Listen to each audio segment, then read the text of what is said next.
tu veux immigrer au Canada, tu dois absolument remplir ces conditions. Donc aujourd'hui, je vais te montrer des conditions que tu dois remplir si tu veux immigrer au Canada. C'est très important et très déterminant. Et vraiment, je pense que ça peut aussi être important pour ceux qui sont nouvellement arrivés sur le territoire canadien. Donc vous savez, quand vous arrivez au Canada, si vous parvenez à arriver au Canada, il faut souvent un certain temps pour s'adapter. Ici, après les évaluations et tout, ils ont déterminé qu'il faut au moins 5 ans pour qu'on ne vous considère plus comme nouveau arrivant parce que ça prend du temps.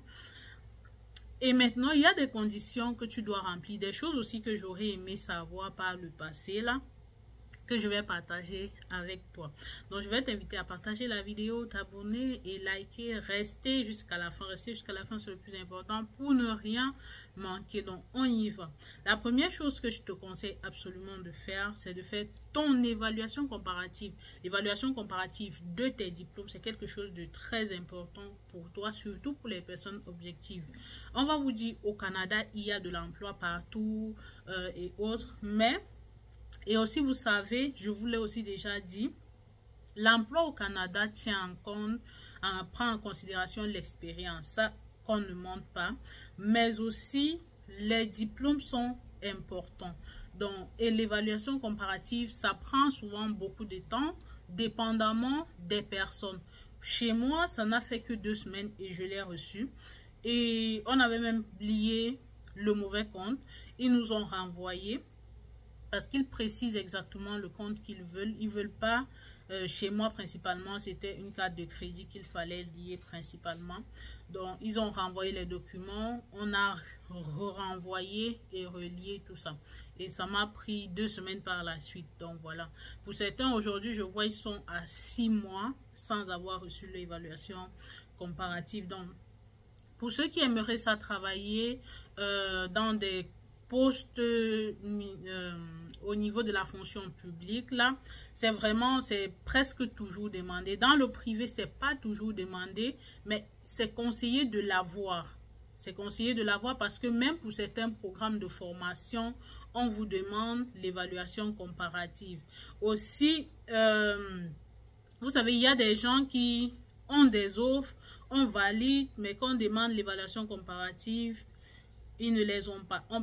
Ça dépend vraiment des structures, si c'est le privé, mais le public, de façon automatique, il vous faut ça. Donc, la deuxième chose que vous devez absolument savoir, c'est qu'ici, l'école est gratuite pour les enfants. Gratuite, vous allez débourser peut-être 65 $ pour acheter les fournitures et tout, mais c'est gratuit là. Et vous devez absolument scolariser les enfants. Donc, si vous venez avec les enfants à bas âge, vous devez absolument les scolariser. L'autre condition que je vous conseille, c'est de trouver un logement. Si vous venez au Canada, si vous avez la possibilité de chercher le logement déjà depuis là-bas, sur Kijiji, louer.ca. Également, vous pouvez regarder sur Marketplace. C'est vrai qu'avec la crise du logement, il y a beaucoup de bluffeurs. Parfois, c'est des logements remplis de puces là, pas toujours. Mais il faut vraiment checker de façon attentive. Et pour certains logements, les propriétaires disent qu'ils ne veulent pas d'enfants. Vraiment dommage, mais c'est la réalité. Et aussi une annonce, je pense que le ministre de l'immigration, vous savez, hier, il y a eu un remaniement ministériel au Canada. Et le ministre de l'immigration est maintenant au logement, là. Donc, voilà. Maintenant, une autre chose aussi que vous devez absolument savoir, c'est que quand vous arrivez, ne vous prenez pas la tête avec les formations de trop longue période. Donc, les formations de courte période, c'est vraiment efficace. Il faut prendre le temps de choisir et tout. C'est vraiment très important parce que, je m'explique, plusieurs personnes vont bafouer ça. Mais quand vous arrivez, vous prenez des formations trop longues, parfois vous vous fatiguez, en cours de chemin, vous ne terminez pas. Et vu qu'il faut de l'argent, il faut se loger, en fait, il faut tous les besoins. En même temps, vous étudiez, en même temps, vous venez d'arriver, en même temps, tout ça au même moment. Parfois, vous pouvez craquer, parfois, vous laissez, vous pensez que vous allez revenir. Et après, vous ne revenez pas du tout.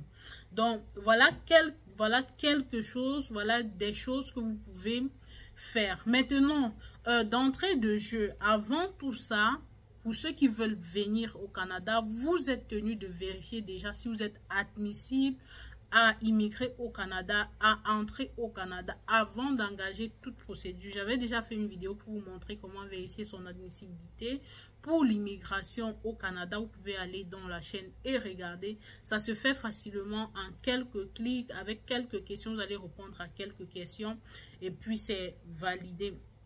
Donc, j'espère que j'ai exploré les points les plus importants, mais aussi pour ceux qui parlent l'anglais, vous devez apprendre le français si vous venez au Québec. De plus en plus, la majorité des procédures, la majorité des exigences au Québec en termes d'immigration sont basées sur le français. Donc, si vous avez la connaissance du français, c'est important. Sinon, vous pouvez aller dans d'autres régions, le Saskatchewan, le Manitoba, le Nouveau-Brunswick.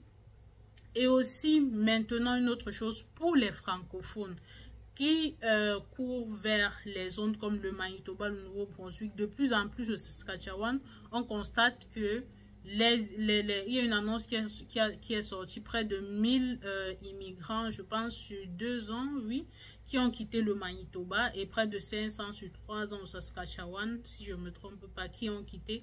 Parce qu'une fois arrivé sur place, c'est pas pour vous décourager, vous pouvez apprendre, vous pouvez vous améliorer, mais les réalités sont différentes. Je sais ce que c'est que d'avoir non seulement la difficulté d'adaptation, mais la difficulté liée à la langue, parce que c'est vrai qu'au Québec, le français, c'est l'une des langues, c'est la langue d'usage et tout, partout. Mais il y a plusieurs emplois où carrément on vous demande d'être bilingue. Donc si vous êtes bilingue, c'est vraiment le top des tops. Donc voici ce que j'avais à vous partager. Si vous avez des questions, faites-le-moi savoir en commentaire. Je vous réponds continuellement. Si vous avez des doutes et autres, faites-moi savoir. En passant aussi, pour ceux qui aimeraient ça participer au sommet mondial de l'entrepreneuriat, excusez-moi, au sommet mondial de l'entrepreneuriat féminin, les inscriptions continuent. Si vous avez besoin d'informations, faites-moi savoir. Je vais vous rediriger là. Et vous pourrez vous inscrire. Donc, passez une très bonne journée. Portez-vous bien. Que la grâce de Dieu vous accompagne. Bye bye.